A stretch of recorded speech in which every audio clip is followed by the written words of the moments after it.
manchette, l'Organisation mondiale de la santé a déclaré que le coronavirus est maintenant une pandémie. Les élus municipaux de Jonquière demandent une analyse externe pour fixer leur salaire. Et de nombreuses réactions dans la région à la suite du dépôt du budget du gouvernement Legault.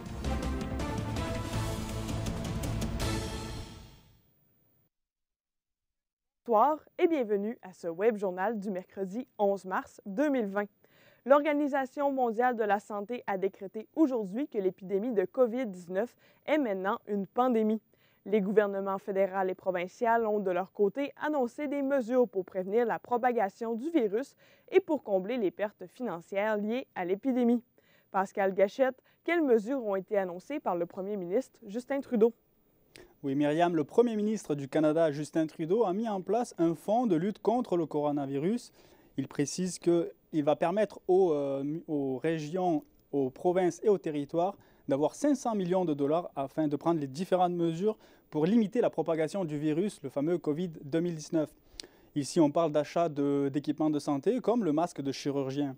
À côté de ça, il y a au moins 200 millions de dollars qui vont être dédiés à des mesures d'éducation, de sensibilisation et de prévention pour donner les bonnes informations aux Canadiens en temps réel. À côté de ça, il y a aussi 275 millions de dollars additionnels pour la recherche, à la fois pour trouver un vaccin, mais aussi des médicaments.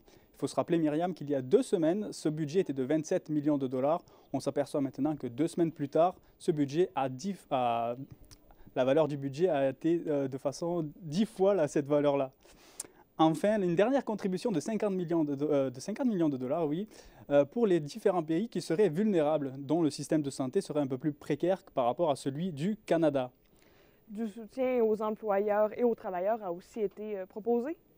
Oui, il faut savoir que le virus n'a pas que des conséquences sur la santé, mais aussi des conséquences économiques, puisqu'on s'aperçoit qu'il y a un ralentissement des échanges. Donc, les travailleurs qui subiraient ces effets négatifs, que ce soit pour du chômage technique ou par exemple une mise en quarantaine, vont être soutenus, puisque la période de carence d'1 semaine pour avoir les assurances emploi est suspendue. À côté de ça, il y a aussi le travail partagé qui voit sa période doublée, puisqu'elle passe de 38 semaines à 76 semaines, Myriam. Et quelles mesures ont été prises au Québec par le gouvernement caquiste? Au niveau du Québec, François Legault demande à ce que les déplacements soient réduits, que ce soit pour le personnel de santé ou le personnel d'éducation et même les élèves. Donc tous les voyages scolaires sont annulés et du côté de la santé, il demande à ce que les voyages, que ce soit d'affaires ou personnels, soient aussi annulés. Il veut absolument que toutes les forces vives de la santé restent au Québec pour essayer d'endiguer cette pandémie qui pourrait s'accroître. À côté de ça, il y a déjà des événements qui ont été annulés, à savoir le prochain championnat, le patinage artistique au Québec, eh bien, il est annulé. Enfin, je terminerai, Myriam, en te donnant la situation réelle du COVID-2019 au Canada. Il y a actuellement 101 cas confirmés au Canada, dont 7 qui sont au Québec. Donc, le gouvernement Legault demande à ce que si des symptômes sont révélés, eh bien, il faut s'isoler dans leur lieu d'habitation, dans nos maisons, etc. et communiquer avec le 811 afin d'être pris en charge par le personnel de santé. Merci, Pascal. Ça fait plaisir. Les marchés boursiers en Europe et aux États-Unis perdent de nouveau du terrain malgré diverses annonces ambitieuses aujourd'hui d'un bout à l'autre de la planète. La baisse du marché américain est favorisée par des informations selon lesquelles la Maison-Blanche serait indécise au sujet des mesures de soutien économique à mettre en place pour affronter les conséquences de la COVID-19. En après-midi, le Dow Jones dégringolait de 6 % après être tombé de plus de 5 % en début de semaine. La dégringolade a aussi touché les bourses de Toronto, les marchés européens et les marchés asiatiques. Les élus municipaux de Jonquière voudraient commander une étude qui aiderait à mieux déterminer la valeur de leur travail. Très peu de recherches sur le sujet ont été faites à l'échelle du Québec. Hier, les conseillers de l'arrondissement de Jonquière se sont ralliés pour une baisse de leur salaire de 5 000 $, mais le dossier est encore sur la table. Un reportage de Claudia Fortin. Depuis 2 ans, le dossier du salaire des élus est un enjeu. C'est en partie pour une question d'imposition provinciale que les conseillers ont décidé de baisser leur salaire. Dernière nouvelle, le provincial n'a pas imposé cette portion-là. À ce moment-là, on me disait, j'ai dit, bon, ben, ça représente à peu près plus ou moins 5 000, qu'on le remette, tout simplement. Avant que toute étude soit faite, les élus préfèrent retirer ce montant.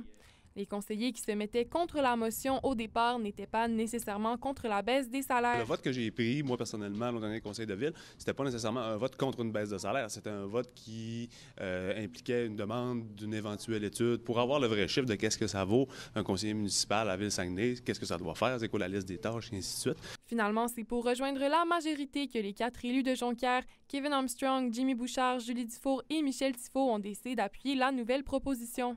Malgré les opinions divergentes, le dossier du salaire des élus n'a pas semé la controverse chez les conseillers de l'arrondissement de Jonquière.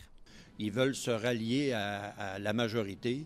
Bien, moi, je pense que c'est un bon signe. C'est quelque chose de bien. Là, il y en a qui ont tout le temps peur de reculer. Là, même s'ils pensent qu'ils ont fait quelque chose qui n'est pas correct, de reculer c'est dur en politique. Là. Pour le conseiller Jimmy Bouchard, une étude serait pertinente, mais pour l'instant, cela ne devrait pas être une priorité pour la ville. Si on allait vers une étude, ce serait peut-être quelque chose qu'on pourrait remettre sur la table aux prochaines élections. Je pense que pour le reste du mandat, pour les 18 mois ou quelques là, qui restent, on va se concentrer sur les dossiers pour faire avancer notre belle ville. Les élus de Ville-Saguenay continueront de discuter de l'état de leur salaire aujourd'hui. Claudia Fortin, ATM Nouvelles, Saguenay. L'ex-directrice générale de la commission scolaire des Rives du Saguenay, Chantal Cyr, réintégrera son poste d'ici le 19 mars. C'est le tribunal administratif du travail qui a ordonné cette décision à la suite d'un congédiement illégal.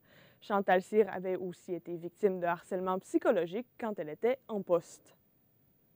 L'ancien vice-président américain Joe Biden a creusé son avance hier dans la course pour devenir le candidat démocrate aux élections présidentielles.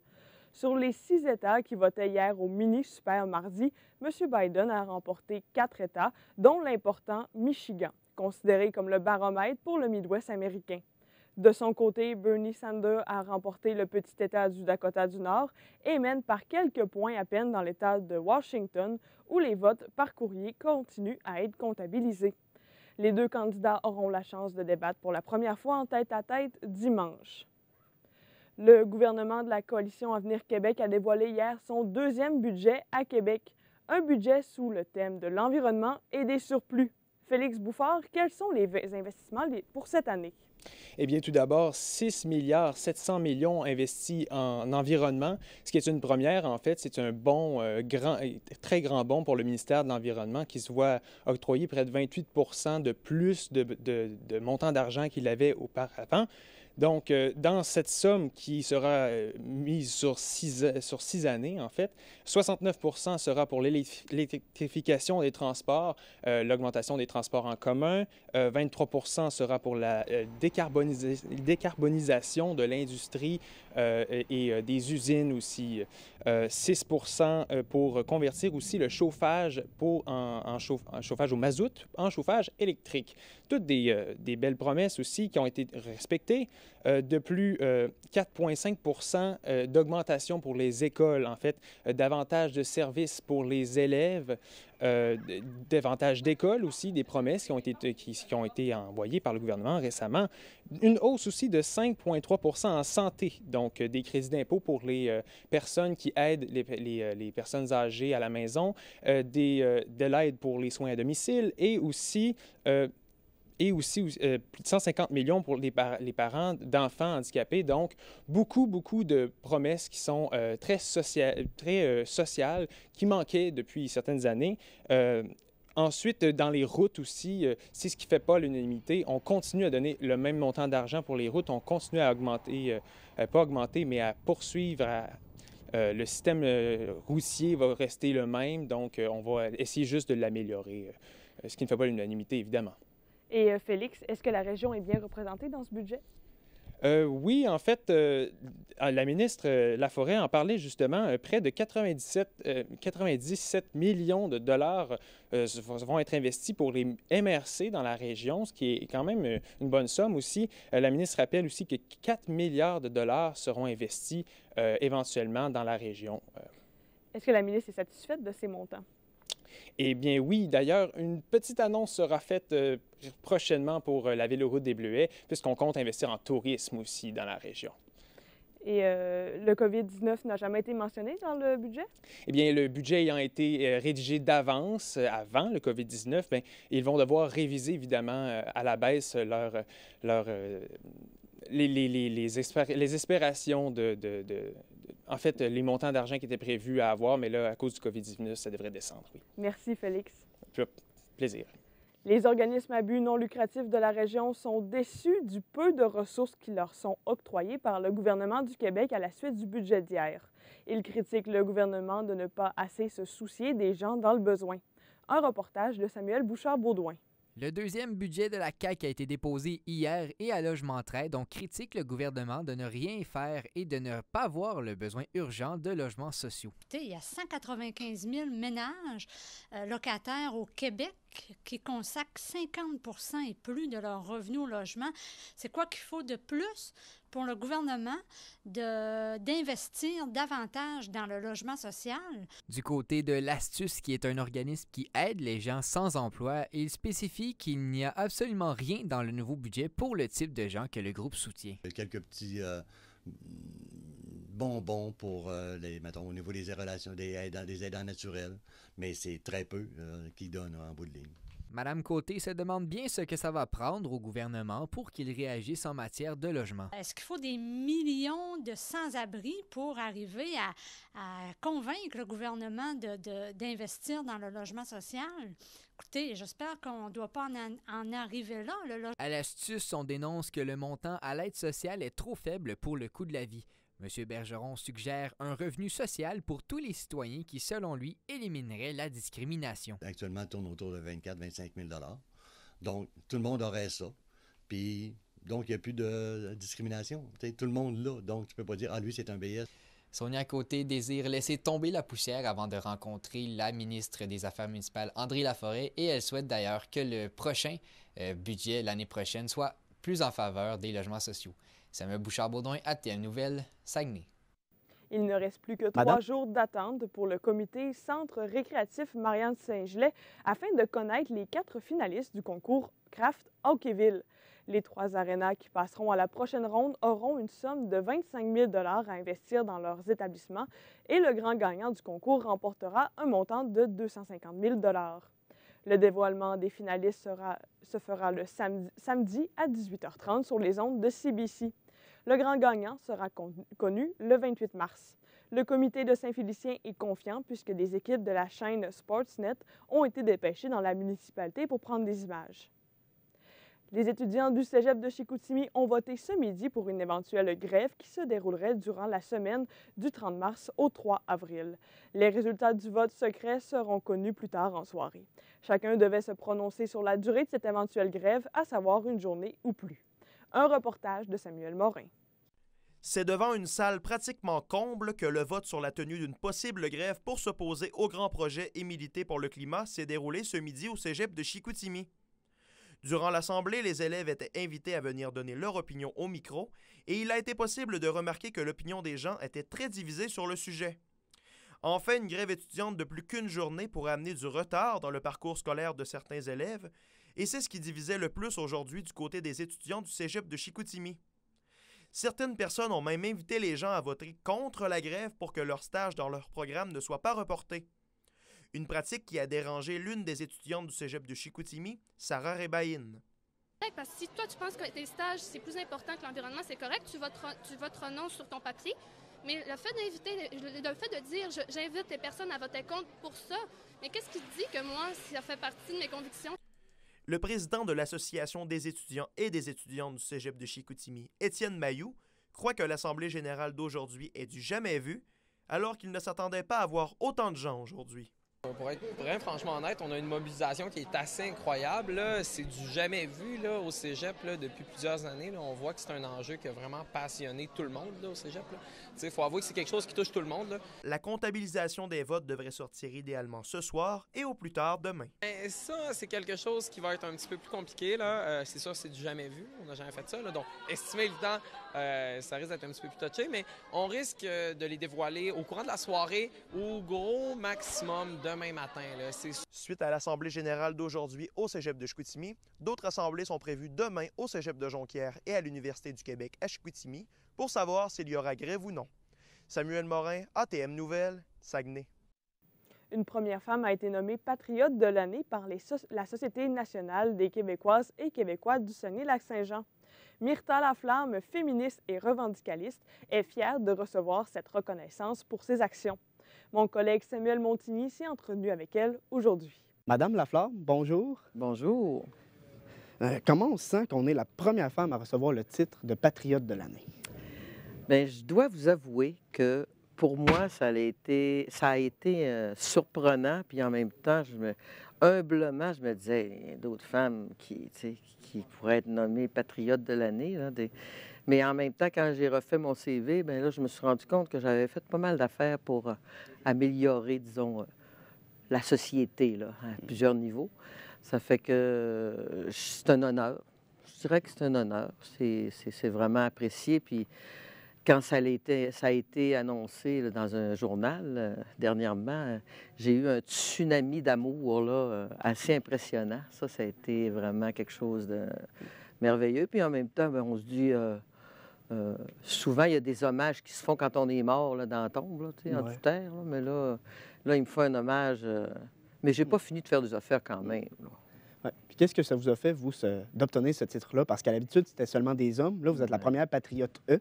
C'est ça. Qu'est-ce que ça vous a fait, vous, de recevoir ce titre-là? Bien, ce que ça m'a fait, c'est que, tu sais, dans le fond, les patriotes, c'est comme qui ont contribué à améliorer la société, hein, avec des événements qui n'ont pas toujours été heureux.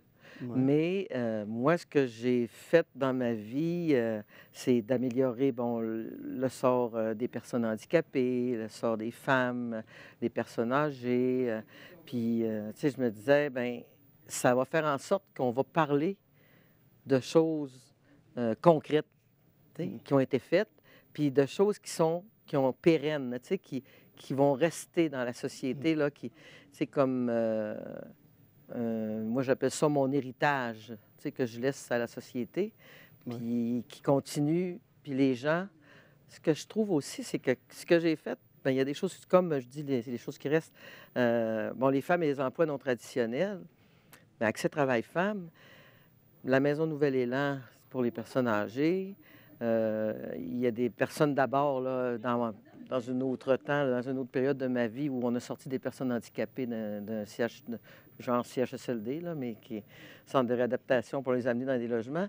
Toutes ces choses-là font que, ces initiatives-là font que c'est resté, puis ça sert encore.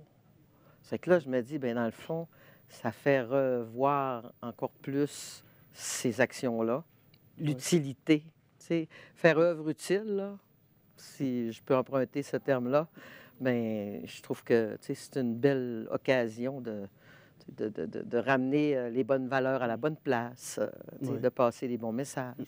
Mais justement, vous nous en avez parlé, vous avez milité en fait dans l'association regroupant des femmes en emploi non traditionnel, le ARFAN, et aussi vous avez cofondé la Maison Nouvel-Élan pour les personnes âgées. Et vous, d'où est-ce que ça vous vient, cette envie-là de vous impliquer comme ça? Bien, moi, j'ai toujours été très impliquée. De mon jeune âge, je défendais mes amis dans la rue, là, juste pour dire. C'était comme moi, là. Puis quand on s'amusait, j'avais toujours plein de monde autour de moi. J'ai jamais été une personne très isolée. Alors, c'est sûr que le fait d'avoir ça en moi, ma famille, ma mère, mon père, on a toujours appris le partage, d'être préoccupé par le bien-être des autres. C'est que ça, c'est comme inné en moi. C'est que là, il s'agissait... Mon défi, c'était de l'utiliser à bon escient. C'est comme ça que la motivation est venue de toucher. Puis j'ai fait mon bac en travail social à l'Université du Québec à Montréal. J'avais fait un certificat ici à Chicoutimi en réadaptation sociale. Puis, dans ma tête, je me disais, ça va être c'est le fun de faire des projets concrets. Là, Et en 2020, en fait, quel chemin il resterait à faire pour le droit des femmes? Encore aujourd'hui, qu'est-ce qu'il y aura à faire? On ne peut rien prendre pour acquis. Les salaires sont encore... Il faut surveiller encore. Les salaires sont pas encore équitables. La violence faite aux femmes, on a vu, là, dernièrement, il y a eu des grandes entrevues. C'est désolant de voir encore que les femmes sont victimes de violences, puis parce qu'ils n'ont pas de travail, parce qu'elles sont dépendantes de leur mari, parce qu'ils ont peur. On a vu, ils ont peur. Puis les ressources pour les aider, bien, on manque de ressources. Eux autres manquent de... Tu sais, c'est qu'il y a beaucoup de besoins à répondre pour les femmes encore, là, tu sais. Mais il y a des femmes qui ont beaucoup de potentiel, là, tu sais, qui sont chefs d'entreprise, qui sont... tu sais, puis ils essaient d'améliorer. Hein, ils essayent d'améliorer le sort des femmes aussi. Là. Ouais. Bien, merci beaucoup, Mme Myrtha Laflamme. Bien, ça fait plaisir. Et une soirée de reconnaissance de la patriote de l'année Myrtha Laflamme se déroulera le vendredi 15 mai à la salle Le Calypso de Jonquière sous la présidence d'honneur de la mairesse de Saguenay, Josée Néron. Toute la population est invitée à y assister. L'équitation est un sport bien populaire dans la région, mais avoir un cheval en pensionnat, ce n'est pas comme posséder un chien ou un chat. Alors, quelles sont les responsabilités à prendre en compte avant d'adopter un cheval? Ma collègue Maëlie Perrault-Lajoie a préparé ce qui suit. Avoir un cheval comme animal de compagnie, qu'est-ce que ça implique? Nous avons rencontré Mireille Chaillé, qui en possède un au centre équestre Élysée à Jonquière. Son cheval, Enzo, est de race canadienne et est âgé de 13 ans. Parmi les races que je voulais pas acheter, il y avait le cheval canadien parce que c'était pas du tout ça que je voulais. Je voulais un cheval beaucoup plus athlétique. Puis finalement, je me suis laissée convaincre par ses yeux. Elle estime qu'il faut bien se préparer avant d'adopter un cheval. Il faut penser que ça vit longtemps. Un cheval, c'est une espérance de vie de 25-30 ans facilement. Donc, tu peux l'avoir vraiment super longtemps, surtout si tu l'achètes puis qu'il y a genre 5 ans. Faut penser que c'est des frais. On en a parlé, avoir un cheval, oui, il y a de l'argent qui est relié à ça. Forcément, c'est pas un investissement, un cheval, c'est un terme. En effet, la pension d'un cheval demande quelques centaines et parfois quelques milliers de dollars par mois, tout dépendant de l'écurie choisie. Un cheval, en fait, c'est tout dépendamment les installations qu'on veut. On parle d'entre 300 puis 450 dollars généralement dans la région là, par mois pour avoir un cheval en pension. Fait qu'on parle entre 3 500 puis 4 000 $ par année. Là. Outre la pension, il existe plusieurs responsabilités pour s'occuper d'un cheval. Par exemple, ferrer et limer les sabots de l'animal. Il faut ajouter souvent les frais liés au maréchal ferrant parce que les pieds des chevaux poussent continuellement. Alors, il faut soit mettre des fers, soit les faire tailler. Et ça, c'est genre une fois par mois et demi. Il faut également nourrir, éduquer et penser aux soins vétérinaires qui s'appliquent. Il faut ajouter de la moulée.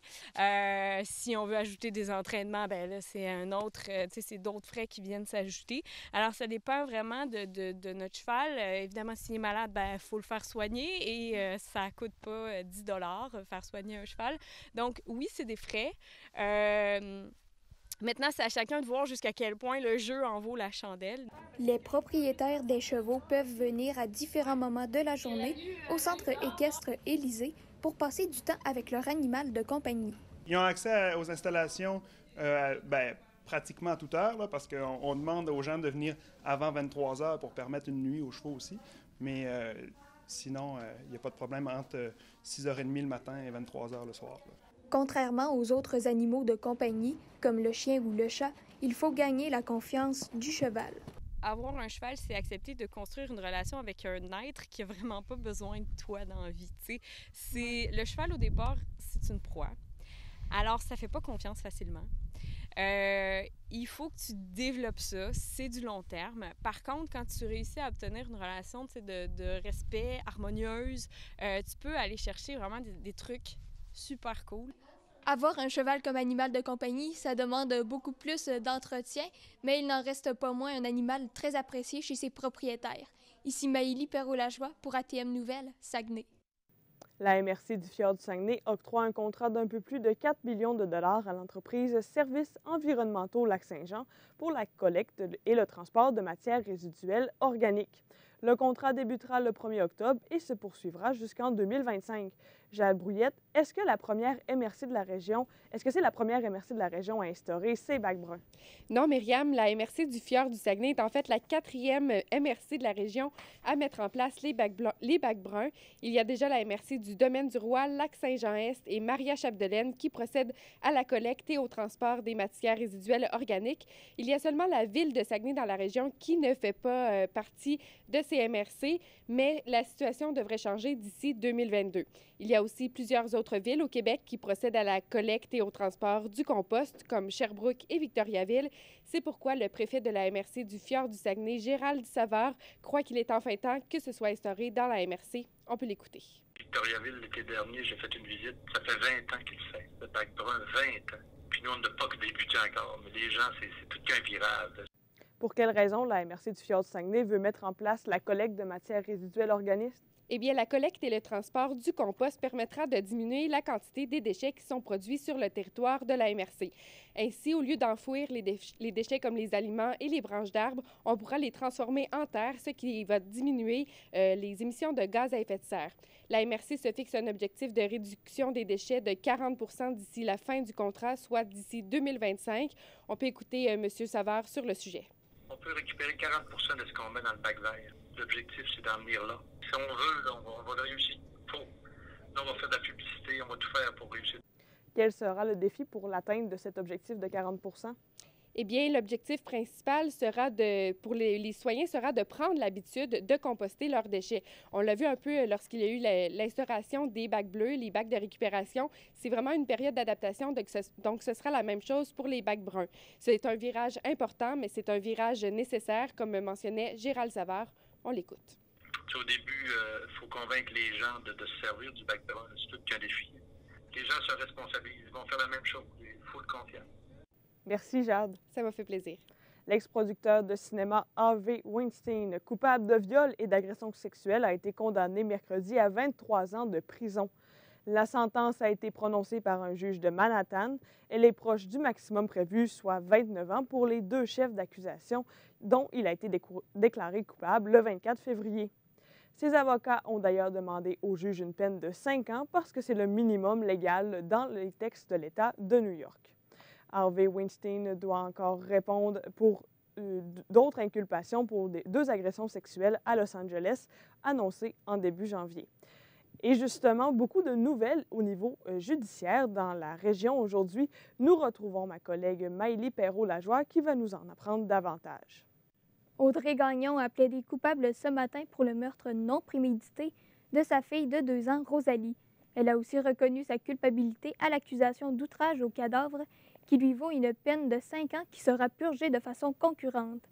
La femme a été condamnée à la prison à perpétuité. La Couronne et la Défense ont d'ailleurs recommandé d'imposer une période de 14 ans à la Cour supérieure avant que l'accusé puisse faire une demande de libération conditionnelle. La petite Rosalie a été poignardée à de multiples reprises. La mère était armée d'une dague et l'enfant portait 32 plaies à la tête et au dos. Un homme de 64 ans a reconnu avoir installé un téléphone cellulaire pour filmer sa belle-fille et sa belle-sœur de 38 et 60 ans dans la salle de bain de son domicile à l'hiver 2018. L'individu a plaidé coupable à des chefs de voyeurisme hier matin au palais de justice de Chicoutimi. Un rapport pré-sententiel a été ordonné par son avocat, maître Jean-Marc Fradette, puisque l'accusé est sans histoire et sans antécédent judiciaire. La procureure, maître Nicole Ouellette, a demandé l'ajout du volet sexologique dans le rapport. En décembre 2018, il avait filmé sa belle-fille et sa belle-sœur à leur insu alors qu'elles se changeaient dans la salle de bain. C'est la conjointe de l'accusé qui a découvert les images dans un fichier de l'ordinateur de la maison. Un homme de 62 ans a plaidé coupable à un chef d'action indécente pour s'être masturbé sur sa civière de l'hôpital de la Baie devant des infirmières. Il a également écopé de 50 heures de travaux communautaires et d'une probation de 12 mois. Il lui est interdit d'importuner le personnel soignant de l'hôpital. L'individu a comparu hier matin au palais de justice de Chicoutimi. Le 29 juillet 2018, le sexagénaire devait subir une intervention chirurgicale. Il s'est dénudé sur sa civière et a commencé à se masturber devant les infirmières. L'homme d'affaires Paul Boivin réclame 1 million de dollars à la ville de Saguenay en préparation d'un préjudice à sa réputation et 500 000 $ à titre de dommages punitifs. Ses avocats, maître Isabelle Landry et maître Serge Lebel, ont mentionné dans une mise en demeure que certains propos tenus par différents acteurs de la ville de Saguenay portent atteinte à sa réputation. À la fin de février, la ville de Saguenay avait modifié La procédure déposée en 2018 devant la Cour supérieure et réclamait 5,5 millions à Paul Boivin pour non-respect d'entente et représentation erronée dans le dossier de la vente du carrefour Racine à Chicoutimi. Un jeune homme a plaidé coupable à une accusation de méfait pour avoir monté sur le toit de la voie Maltais de Chicoutimi, d'avoir saccagé des fils électriques et des caméras de surveillance le soir du 5 août 2019. Il s'en sort sans casier judiciaire étant donné que le juge de la Cour du Québec, Michel Boudreau, l'a absous de son crime. L'individu a expliqué avoir bu environ 2 bouteilles de gin avec une autre personne, mais n'a absolument aucun souvenir de la soirée. Il aurait ensuite réussi à grimper sur le toit de l'établissement, à arracher des fils électriques et à briser des caméras de surveillance. Il aurait causé des dommages pour environ 1 000 $. De retour à vous, Myriam. Merci, Maëlie.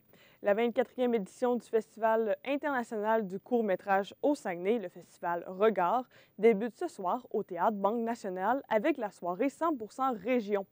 Mon collègue Olivier Savard s'est entretenu avec le porte-parole de l'événement, Guillaume Lambert.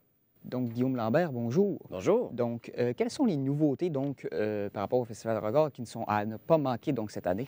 Bien, le Festival Regard rejoint un plus large auditoire encore en ayant de plus en plus de salles en même temps pour les mêmes projections. Donc, il est coupable de son succès. On espère rejoindre jusqu'à 1000 personnes par projection, ce qui est énorme. 850 au Théâtre Banque Nationale et des salles en périphérie aussi qui vont projeter en parallèle les mêmes programmes. Le Festival Regard fait une place au web cette année en projetant la 3e saison de L'âge adulte que j'ai écrite. Ce sera au Caveau, vendredi 13 au soir. Puis sinon, bien, il y a toujours le Dôme, puis il y a toujours bien des affaires. Il y a plusieurs invités de marque, autant chez les comédiens québécois que les invités internationaux qui viendront nous rejoindre dans la prochaine semaine. C'est bon. Donc, y a-t-il justement un ou des thèmes qui se démarquent plus que d'autres, donc, dans ce qui sera présenté? Bien, je sais pas, j'ai pas vu les films encore. Marie-Hélène Rioux, la directrice générale du festival, m'a parlé que cette année, il y avait beaucoup de films à caractère environnementaux, qui parlaient des sujets qui sont chauds dans les dernières années. Évidemment, le post #MeToo. Je pense que les jeunes cinéastes qui font du court-métrage sont préoccupés par les termes sociaux qui touchent notre planète ces temps-ci. C'est bon. Et selon vous, quelle place, donc, vraiment occupe Regard au sein du paysage, donc, des courts-métrages au Québec comme à l'international, donc? Bien, une grande place. Avant, on parlait d'une carte de visite pour le court-métrage. Je trouvais que c'était un peu péjoratif. Je dirais aujourd'hui qu'on parle d'un véhicule, en fait. On parle Moi, je viens du court-métrage et encore aujourd'hui, un des courts-métrages que j'ai écrit, Toutes des connes, qui a été présenté ici à Regard en 2014, et une des œuvres qui a été le plus vue à l'international et qui a le plus circulé. Encore récemment, il y avait des gens de Polynésie qui m'écrivaient pour me dire que le film était très réussi. Donc, il y a cette portée-là que le court-métrage a, qui est peut-être doublée par l'âge d'or du web. Là. Donc, les gens consomment de plus en plus de formats courts sur le web et le court-métrage en fait partie. C'est bon. Et donc, si on passe vraiment à ce soir, donc, c'est quoi qui va se passer comme tel? Bien, il faut y être pour le savoir. Ce soir, c'est la soirée d'ouverture, donc discours et champagne. Et on aura une projection sur spéciale région, si je me rappelle bien. Là, il y a comme des films qui sont faits ici par des cinéastes de la région, mais des cinéastes de toutes les régions aussi. Donc, c'est ce qui débute cette 24e édition de Regard. Avant la compétition officielle. C'est bon. Et est-ce que vous avez un coup de cœur, donc, vraiment, parmi les courts-métrages? Bien, je me suis gardé la surprise de voir les courts-métrages ici sur grand écran, mais j'ai très hâte de voir le court-métrage de Finir en prison d'Alexandre Dosti, qui était en compétition officielle à Sundance un peu plus tôt en janvier, et le film de Mathieu Grimard-Golovin, qui revient tout juste de la Berlinale, où il a remporté les grands honneurs.